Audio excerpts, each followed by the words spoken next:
Bonjour, l'émergence de l'Afrique est au cœur de très nombreuses discussions. Aujourd'hui, dans notre émission Africa Europa, nous allons parler précisément de l'émergence des acteurs économiques dans l'Afrique de demain. L'émission Africa Europe continue, cette fois-ci donc avec la même configuration de notre plateau, seulement avec un nouveau venu, M. Marc Depose. Enchanté. Qui êtes-vous? Que faites-vous? Et quel est ce lien avec cette émission ou bien avec quelqu'un de ce plateau, s'il vous plaît? Mon nom est Marc Depose, comme vous l'avez très aimablement dit. Je suis juriste de formation, économiste de formation, et j'ai le plaisir de travailler avec M. Joël Bulelli depuis un certain nombre d'années et de participer à l'ensemble de ses projets et au développement qu'il est en train de mettre en place. On parle beaucoup de cette structuration des entreprises de M. Joël Bulelli, Oui. de ce qu'on appelle le OneCoin. Est-ce que vous travaillez un peu dans ce sens de structuration? Et qu'est-ce que c'est que cette économie structurale que vous voulez mettre sur place? Si vous voulez, le OneCoin est simplement un outil. Il ne faut pas se tromper. Le OneCoin, c'est une monnaie cryptogramme, c'est une monnaie née dans l'Internet, dans un secteur donné et par rapport à un groupe donné. Mais je dirais que la virtualisation de l'économie et du OneCoin, elle est valable pour n'importe quelle monnaie. Votre monnaie à vous, que ce soit en euros, vous payerez dans la zone euro vis-à-vis de gens qui acceptent l'euro. Et depuis Bretton Woods et la rupture avec la parité à l'or, je dirais que toutes les monnaies sont devenues quasiment virtuelles.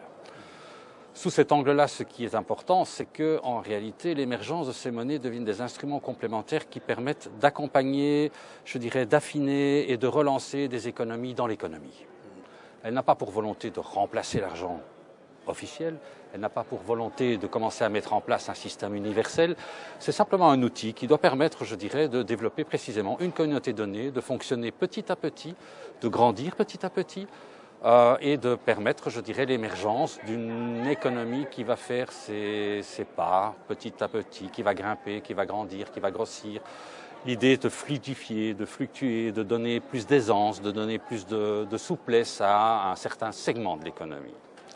Justement, en tant que juriste, vous ne pensez pas que quand même, pour des économies aussi, on peut dire, faibles, entre guillemets, comme les économies africaines avec lesquelles vous travaillez beaucoup, Oui. est-ce que ces pays sont prêts à intégrer la monnaie, donc le OneCoin par exemple? Je le pense. Et précisément parce que ces pays ont effectivement des économies qui ont parfois difficile à faire leur place. Elles n'en restent pas moins, je dirais, partie prenante de l'économie mondiale.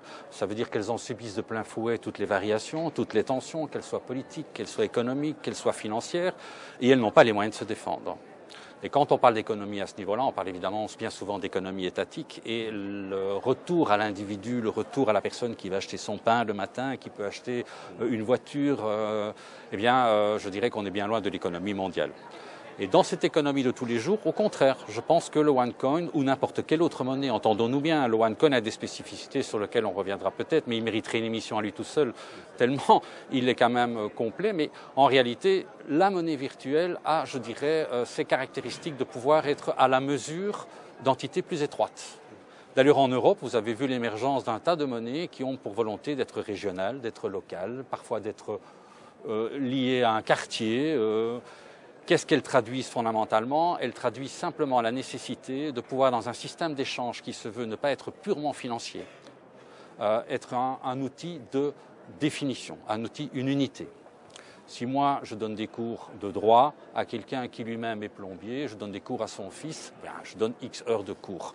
Son plombier, à son tour, viendra chez moi pour réparer ma fuite. Comment va-t-on évaluer? On est dans du troc, mais précisément, c'est ce qui a amené l'existence de la monnaie, c'est que le troc est compliqué à gérer. Et donc l'existence d'une monnaie virtuelle, il y a eu des marguerites, mais je dirais que l'imagination est au pouvoir sous cet angle-là. Chaque fois qu'on a créé des monnaies virtuelles, c'était pour la nécessité de pouvoir arriver à quantifier ces échanges informels.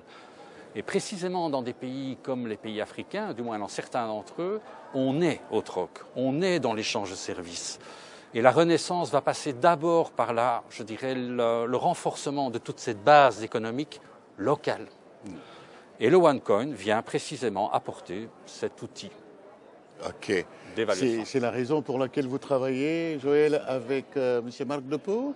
Parce que de toutes vos entreprises que vous avez, est-ce qu'elles sont vraiment prêtes à intégrer ce système?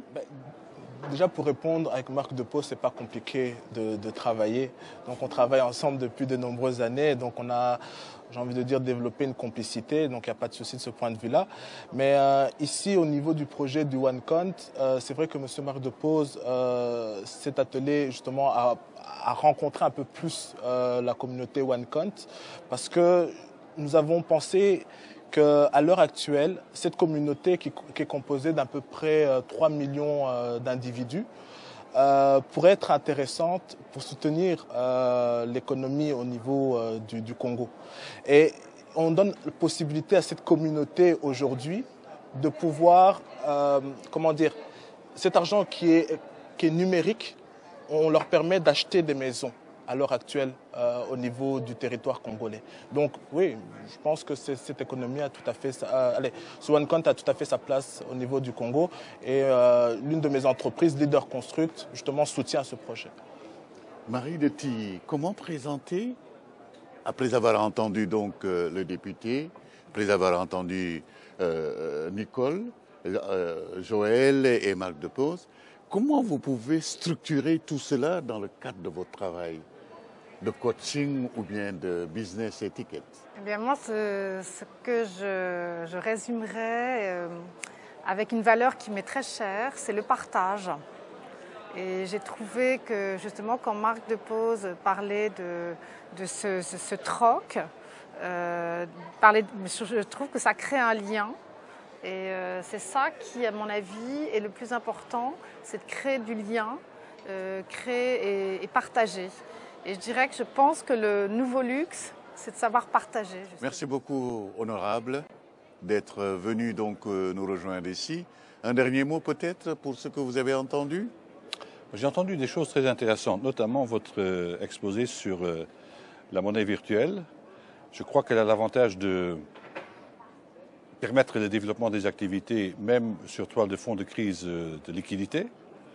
Elle rend l'économie informelle plus résistante à une crise due à la financiarisation de l'économie. Donc je crois qu'il y aura pas seulement des régimes uniques en matière monétaire, mais une monnaie officielle et une monnaie parallèle. Il faut les deux. Il faut les deux. Comme l'économie officielle est quand même séparée de l'économie informelle, je crois que ça va dans le droit sens. Et ça, c'est l'inventivité des Africains qui m'impressionne. Je crois que les Africains ont des moyens, ils ont des idées, et c'est à nous d'accompagner ce développement. Merci beaucoup. C'est sur ces notes d'optimisme du député Goerings que nous allons donc nous quitter aujourd'hui, en remerciant tout d'abord M. Joël Boulou, jeune entrepreneur donc qui a des dents longues et qui veut aller loin. En remerciant donc la comtesse Marie de Tilly, qui donc avec son concept de business étiquette est en train de faire ce qu'on appelle le link entre l'Afrique, l'Europe et puis des visions futures. Merci beaucoup, Monsieur Depose, pour nous parler de cette OneCoin, donc la monnaie numérique, qui est une curiosité pour certains, mais qui peut être donc la valeur de demain. Qui sera un très bel instrument. Merci beaucoup, Nicole Silu, fondatrice et initiatrice donc du Makutano, qui veut dire donc rencontre et échange. À Kinshasa, il y a eu donc en 2016. Et cette fois-ci, donc en 2017, ce sera les 15, 16 et 17 septembre à Kinshasa. Vous êtes tous conviés. Absolument. Et merci beaucoup, donc, honorable, de nous avoir accueillis dans votre maison. Avec grand plaisir. Merci beaucoup.